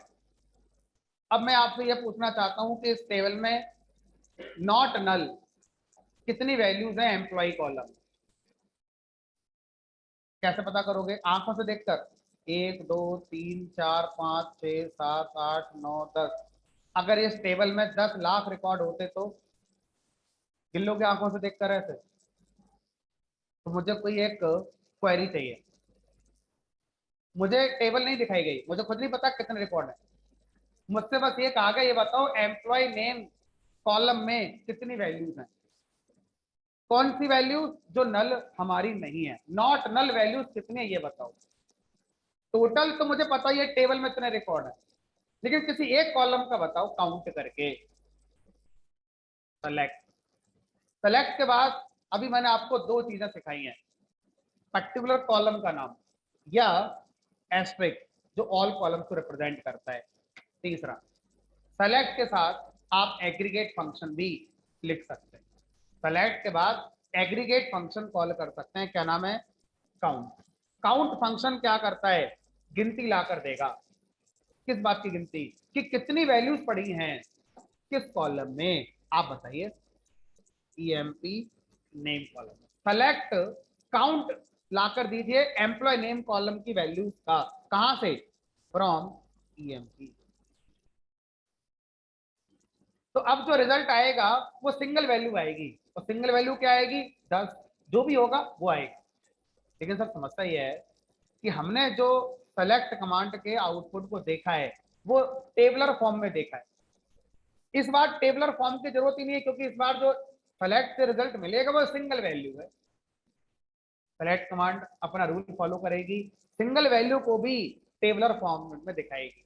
टेबलर फॉर्मेट में दिखाने के लिए क्या चाहिए? कॉलम का नाम चाहिए। अब कॉलम का नाम क्या होता है? जो आप कॉलम सेलेक्ट करते हैं। इस बार तो मैं कोई कॉलम सेलेक्ट ही नहीं कर रहा हूं, मैं तो एग्रीगेट ऑपरेशन परफॉर्म करके जो रिजल्ट है उसको दिखाना चाहता हूं।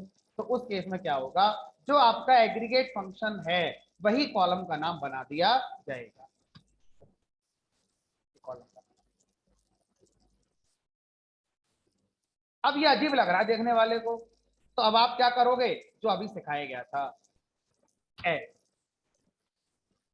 ना? क्या लिख दो, यहाँ पर जो भी आप लिखना चाहते हैं वो आप लिख सकते हैं। मतलब जब लिख दिया नंबर, डॉट नहीं लगा।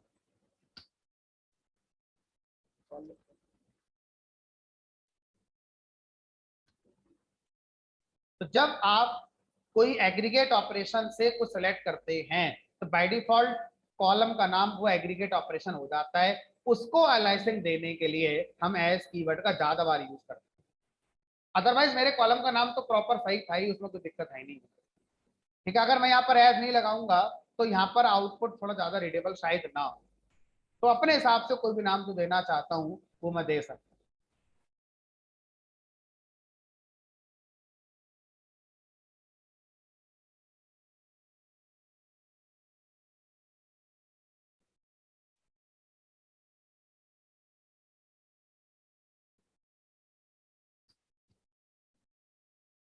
Select employ name count, select count employ name from EMP.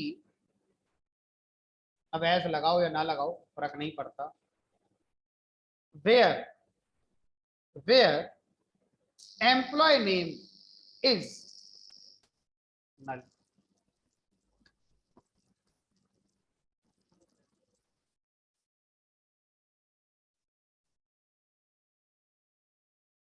Null value को काउंट नहीं कर पा रहा।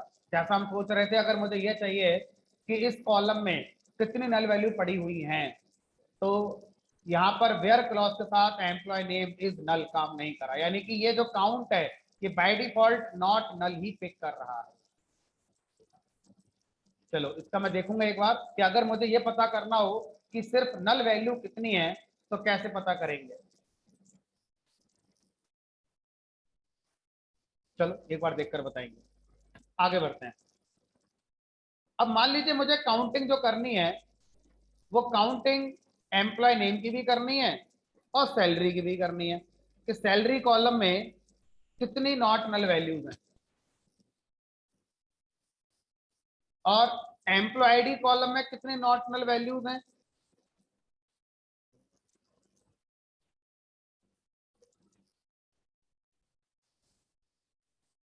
ठीक है, तो इस कॉलम में नॉट नल वैल्यू इतनी है, सैलरी कॉलम में इतनी है और आईडी कॉलम में इतनी है।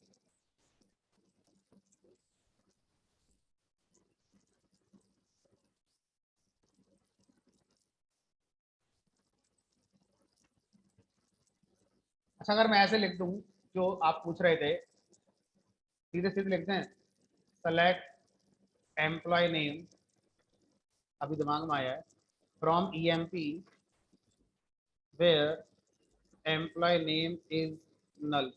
इससे सब एम्प्लॉय नेम कौन से वाले आएंगे? वही आने चाहिए जो नल वाले हैं हमारे।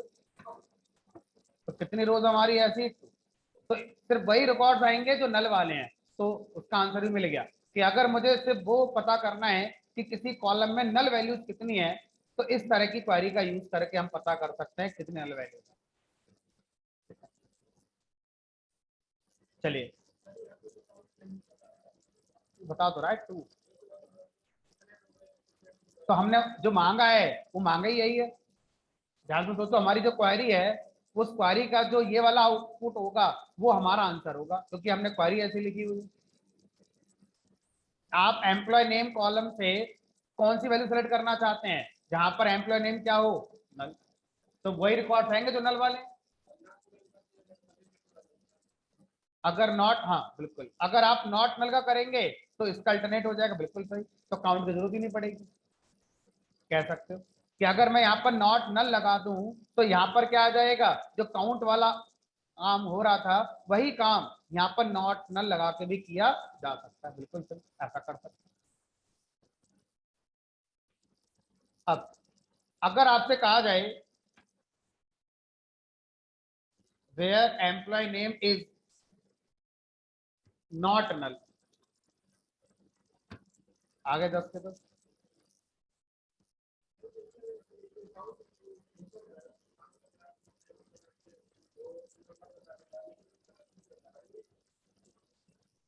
वो काउंट फंक्शन है, वो अपना आउटपुट दिखाएगा, और जो सेलेक्ट कमांड है जिसमें कॉलम का नाम लिखा है, इस कॉलम के अंदर से वो सारे रिकॉर्ड फैच करेगा जो आपकी कंडीशन को सेटिस्फाई कर रहे हैं। उसके बाद जितने रिकॉर्ड फैच हुए हैं उनकी गिनती बता देगा। फिल्टर हो रहा है, हम इसको फिल्टर कर रहे हैं और अपने नजर में काउंटिंग को समझ रहे हैं, जबकि एग्जैक्ट काउंटिंग वाले काम जो कौन कर रहा है वो कौन कर रहा है, काउंट फंक्शन ही कर रहा है। तो ये ट्रिक है, ज्यादा बेटर तब लगेगी आपको जब नॉट नल वाला आपको यूज करना हो, क्योंकि वो भाग चल नहीं रहा है काउंट। तो ये तरीका हो सकता है नॉट नल को समझने का। चलो आगे बढ़ो, इसको मत उलझो ज्यादा। अब मुझे बताओ कि सबसे ज्यादा सैलरी किसकी है? अच्छा, किसकी है वो छोड़ो, सबसे ज्यादा सैलरी क्या है ये बता दो, किसकी है बाद में देखेंगे। सबसे सैलरी कितनी है? 501 वाली आईडी की 80,000 सैलरी, आंखों से देखकर बताया। अगर ये 10,000 रिकॉर्ड होते तो आंखों से देखकर हम नहीं बता सकते थे।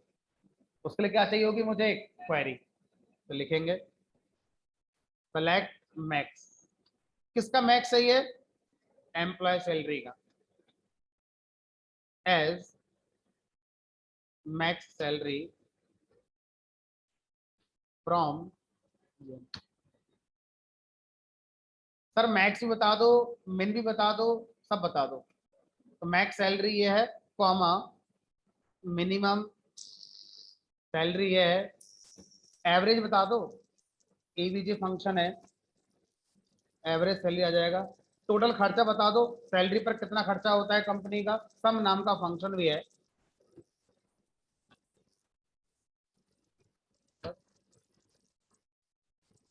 तो आपके ऑर्गेनाइजेशन में काम करने वाले जितने एम्प्लॉयज हैं कितने हैं ये बता दो, कितने हैं? तो काउंट ही बता दो।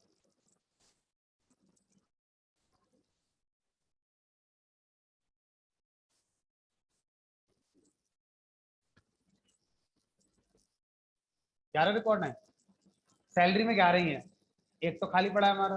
तो 11 लोगों की सैलरी आप दे रहे हैं, उनमें मैक्सिमम सैलरी 80,000 रुपये है, मिनिमम सैलरी 30,000 रुपये है। ऑन एन एवरेज 11 लोगों की सैलरी 47,727 पड़ रही है। कंपनी का जो खर्चा आता है सैलरी देने पर 5,25,000 रुपये आता है। Aggregate operation. अब मुझे फटाफट बता दो, मुझे यही सारी बातें सिर्फ डेवलपमेंट टीम के लिए बताओ। डेवलपमेंट डिपार्टमेंट में मेरा कितना खर्चा आता है, डेवलपमेंट डिपार्टमेंट के कितने एम्प्लॉयज की सैलरी का, यही सारा रिपोर्ट मुझे बनाकर दिखाओ। क्या लगा दोगे? वेयर। अब तो क्वारी बड़ी हो रही है, तो फ्रॉम ईएमपी और यहाँ पर एंटर करके आगे आ जाओ। Where department is equal to development. तो डेवलपमेंट डिपार्टमेंट में 5 एम्प्लॉय काम करते हैं, जिनकी टोटल सैलरी का खर्चा आ रहा है 2,25,000। Average salary on an average पड़ रही है 45,000। सबसे ज्यादा सैलरी जो दी जा रही है वो 60,000 दी जा रही है, और जो सबसे कम सैलरी दी जा रही है वो 34,000 दी जा रही है। इसका मतलब है कि डेवलपमेंट के जो एम्प्लॉयज हैं लगभग ठीक ठाक हैं। ऐसा नहीं है कि किसी की सैलरी 10,000 हो, किसी की सैलरी 50,000 हो या 80,000 हो, ऐसा नहीं है। तो 35,000 से 60,000 की रेंज में सैलरी हो जाती है generally, based on experience value. इस तरह से आप हर डिपार्टमेंट का अलग अलग एनालिसिस कर सकते हैं, जेंडर वाइज कर सकते थे, और जितने कॉलम अवेलेबल हैं उनके अकॉर्डिंग आपको जो एनालिसिस करना है वो आप करिए। ठीक है। अब यहाँ पर मान लीजिए ये जो हुआ, इसको आप किसी को बताना चाह रहे थे, तो जो रिजल्ट आया उसको सेलेक्ट करेंगे माउस से, एंटर हिट करेंगे, नोट पैड पे जाके पेस्ट कर दो। इसको अपने ऊपर फॉर्मेट कर दो अच्छे से कि क्या रिजल्ट है, किसका रिजल्ट है। तो किस डिपार्टमेंट का रिजल्ट है हमारा? ये डेवलपमेंट डिपार्टमेंट का। तो मैनुअल एडिटिंग आपको ऐसे करनी पड़ेगी, प्रॉपर रिपोर्ट बनाकर जिसको देना चाहते हो बाहर से कॉपी कर करके लाते रहो, उसको देते रहो। कुछ एडिटर सपोर्ट करते हैं डायरेक्ट हमारा राइट करना किसी फाइल पर। लेट मी चेक, ये कर दिया, ये आ गया। उसके बाद एरो लगाएंगे, एरो लगा कर लिखेंगे फाइल का नाम, डी ड्राइव के अंदर फाइल बन जाए a.txt। ये देखना पड़ेगा इसमें कोड होता है कि नहीं होता है। यहाँ तो आउटपुट आ गया, डी ड्राइव के अंदर a.txt नाम की फाइल में गया नहीं। एक सेकंड अटेम्प्ट और करते हैं।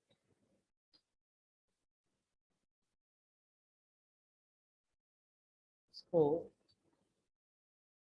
बाद में लिखते हैं।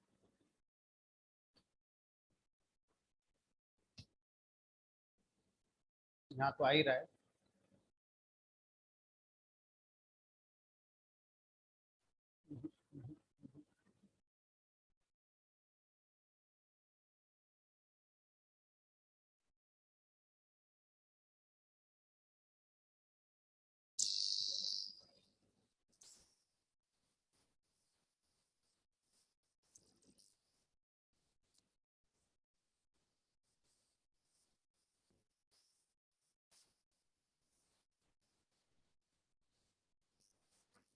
चलिए, तो जो मैं अटेम्प्ट कर रहा था वो नहीं हुआ, अभी फिर मैनुअली आपको करना पड़ेगा। बट कुछ एडिटर ऐसे हैं जो एरो सिंबल लगाकर आप अपना जो फाइल है किसी फाइल पर सीधे सीधे अपने आउटपुट को राइट कर सकते हैं। माइट भी माई एसक्यूएल में कोई अलग कीवर्ड या कुछ हो, एक बार मैं चेक कर लूंगा, फिर वो आपको बता दूंगा अगर ऐसा हुआ तो। अब मान लीजिए ये सब हमारी समझ में आ गया।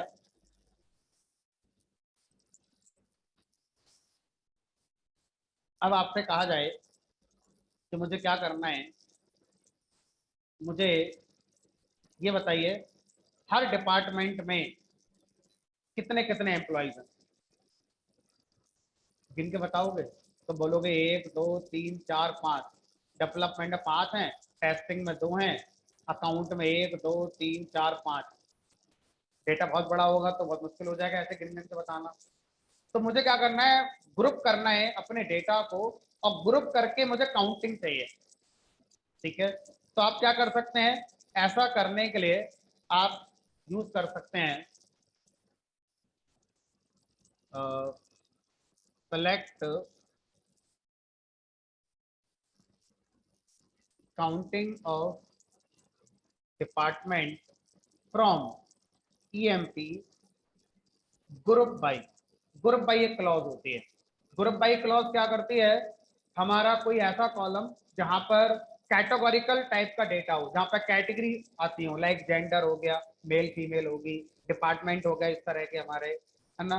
तो वहां पर हम ग्रुप बाई लगा सकते हैं। ग्रुप बाई कॉलम का नाम क्या है, डिपार्टमेंट। देखो कुछ आता है क्या, बता रहा है कि ये हमारा 5 एम्प्लॉइज हैं, किस डिपार्टमेंट में होंगे हमारे, ये डेवलपमेंट डिपार्टमेंट में होंगे। उसके बाद 2 एम्प्लॉइज किस में आए, हमारे टेस्टिंग डिपार्टमेंट के आए हैं, और ये हमारा 3 आए। आप बोलोगे सर ऐसे जाके देखेंगे कि 5 कौन से हैं, 2 कौन से हैं, 3 कौन से, इनके आगे नाम लिख कर आ सकता, इनके आगे नाम लिख कर आ जाएगा तो और अच्छा नहीं हो जाएगा, कोशिश करके देख लेते हैं। तो हमने काउंट के साथ साथ डिपार्टमेंट भी सेलेक्ट कर दिया। सेलेक्ट डिपार्टमेंट कॉमा डिपार्टमेंट की काउंटिंग कहाँ से, यहाँ से। डेवलपमेंट डिपार्टमेंट में 5 एम्प्लॉइज हैं, टेस्टिंग में 2 हैं, अकाउंट में 5 हैं। बहुत काम की क्वेरी है ये। ठीक है, ग्रुप बाई। ग्रुप बाई में आप अपने डेटा को किस कॉलम के अकॉर्डिंग ग्रुप करना चाहते हैं वो ये बताएंगे। ग्रुप करने के बाद क्या देखना चाहते हो वो यहाँ बताओगे। तो आप काउंट बताओ, सम बताओ, मिन बताओ, मैक्स बताओ, जो पूछोगे वो रिजल्ट मिल जाएगा। आप ऐसा पूछ सकते हैं कि मुझे डिपार्टमेंट वाइज मिनिमम सैलरी बताओ, कि डेवलपमेंट डिपार्टमेंट की मिनिमम सैलरी क्या है, टेस्टिंग की मिनिमम क्या है, अकाउंटिंग की क्या है। तो आप वो भी पूछ सकते हो। देखो तो यहाँ पर क्या करो, काउंटिंग ऑफ डिपार्टमेंट कॉमा, मान लो मैक्सिमम सैलरी मैंने पूछी, मैक्सिमम सैलरी ऑफ, तो डेवलपमेंट डिपार्टमेंट में 5 एम्प्लॉइज हैं और उन 5 में जो हाईएस्ट सैलरी गई है वो 60,000 गई है। सेम टेस्टिंग डिपार्टमेंट का, सेम अकाउंट डिपार्टमेंट का। तो सर ये तो बहुत ज्यादा एनालिसिस करके दे सकता है हमारे लिए, अगर हम ढंग से इसका यूज करना सीख लें तो। जब ह्यूज अमाउंट ऑफ डेटा होगा तो बहुत कुछ इंफॉर्मेशन लाकर मुझे ये दे देगा। ग्रुप बाई, ग्रुप बाई के साथ आप यहाँ पर क्या, आप एग्रीगेट ऑपरेशन देखना चाहते थे वो आप आसानी से यहाँ पर देख सकते हैं। ठीक है, अब अगर ग्रुप बाई में कंडीशन लगानी हो, क्या कंडीशन लगाना चाहते हो, ग्रुप बाई में कंडीशन लगाना चाहते हैं कि मुझे department wise number of employees लाकर दीजिए, लेकिन सिर्फ उन एम्प्लॉयज को लाकर देना जिनकी सैलरी 50,000 से कम हो, जिनकी सैलरी 50,000 से कम हो। तो यहां पर हम क्या कर सकते हैं, ग्रुप आई के बाद अगर आप कुछ करना चाहते हैं तो यहाँ पर कर सकते हैं। कैसे करेंगे देखेंगे। तो यहाँ पर हम लिखेंगे group by department having, where नहीं लगेगा। तो समझने वाला पॉइंट क्या है कि ग्रुप आई के बाद हम लोग वेयर नहीं लगाते हैं। ग्रुप आई के बाद अगर कंडीशन लगानी है तो उसके लिए हैविंग कीवर्ड का यूज किया जाता है। तो एक काम करते हैं, इसको कल पढ़ेंगे ना, बाहर बच्चे खड़े हुए। अभी आज इतना ही रखो बस ना, ग्रुप आई तक, हैविंग कल पढ़ाई क्योंकि इसमें काफी कुछ और समझाना है। चलिए इतना कॉपी कर लेते हैं। कल मैं ग्रुप बाई के साथ हैविंग पढ़ाऊंगा और बाकी चीजें तो बची हुई हैं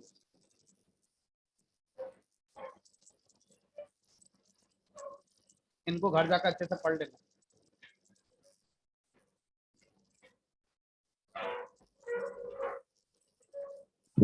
हेलो सर। सर मैं ये कह रहा हूँ कि सर आपने हमें अल्टर पढ़ाया था ना सर। हाँ तो अल्टर में सर जो प्राइमरी की लगाते हैं सर, वो प्राइमरी की सर आपने बताया था एक बार लगता है सर। प्राइमरी की मतलब प्राइमरी की मतलब किसी टेबल पे सिर्फ एक ही बार लगता है, मतलब किसी कॉलम पे एक ही बार लगता है सर। एक टेबल पे एक बार लगता है। हाँ सर, बट सर अल्टर के साथ ऐसा नहीं है सर। अल्टर अगर अल्टर के साथ हम कर रहे हैं ना सर, तो हम मतलब तीन चार कॉलम पे भी एक साथ लगा सकते हैं सर। चलो एक बार कल डिस्कस कर लेंगे, है ना, आप जो कह रहे हैं एक बार कल डिस्कस कर लेंगे। ठीक सर, ठीक ठीक।